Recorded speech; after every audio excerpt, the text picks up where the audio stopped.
All right, integration by parts. We've looked at it already a little bit. We're going to look at a couple different types of problems with integration by parts today. Remember our order for selecting U. We want logarithms if there is one. If none of those, then select inverse trig for your U. If that's not there, then polynomials, exponentials, and finally trig would be our last choice. All right, so let's look at this one. We want to integrate EX sine X using integration by parts here.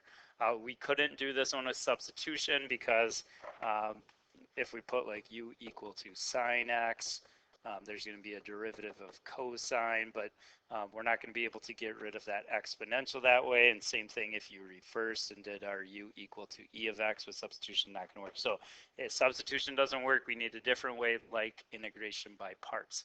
So let's see if we can do this one with integration by parts. The highest one on our list here, we got an exponential and a trig function.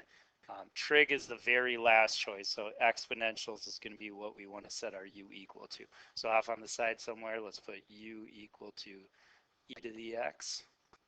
That means our dv on this one's going to be equal to the sine x dx. Okay, remember with our U, we want a derivative or find the derivative of that one, differentiate. Derivative of e to the x is e to the x. On the other side, we're doing antiderivative, so antiderivative dv is v.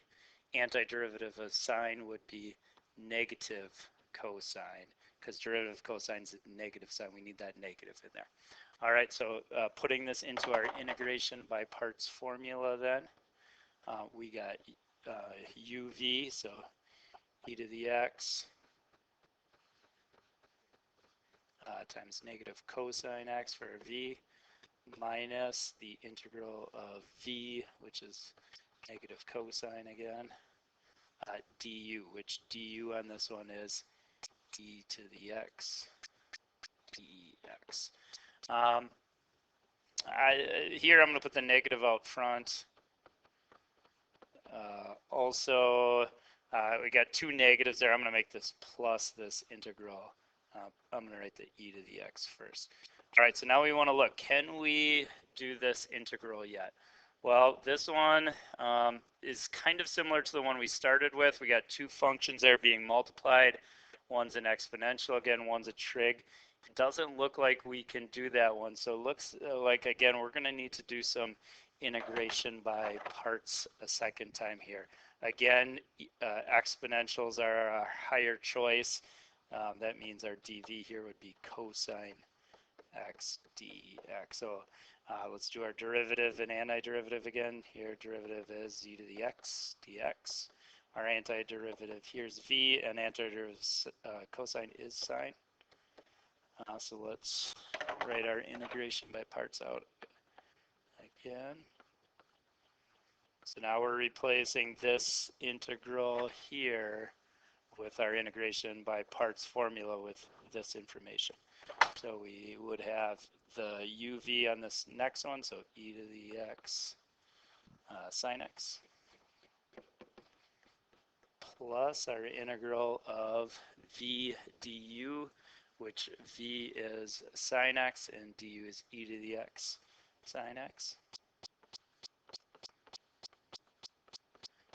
dx. All right, so now let's look at our integral. Can we do this integral yet?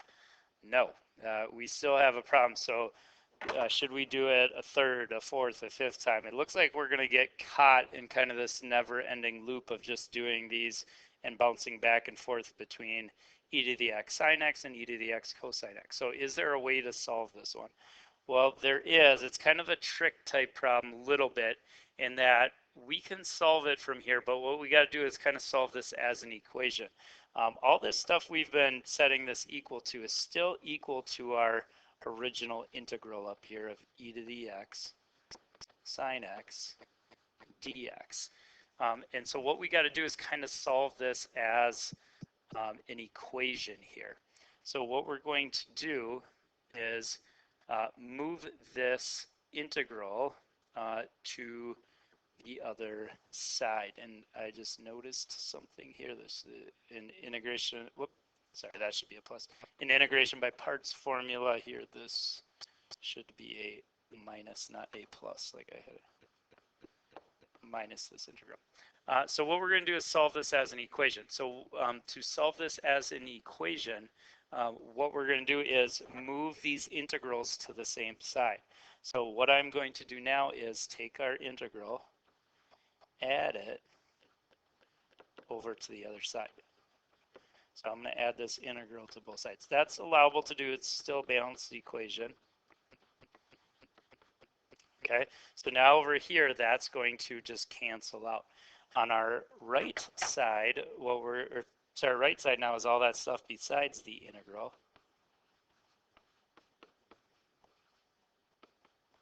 On the left side of this equation, I got e to the sine, integral v to the sine x plus another integral v to the sine x. That would be 2 integrals of e to the x sine x dx. Okay, so if I want to know, my goal is still to try to figure out what is this original integral equal.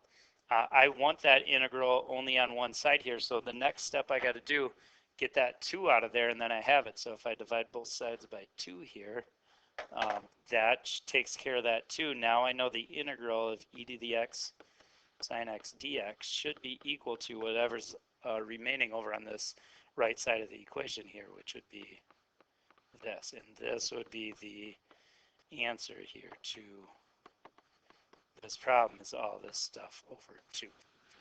That would be the antiderivative of e to the x sine x. That's kind of a little trick problem. So if you get in one of these where you get caught in an endless loop, you got to solve it as an equation.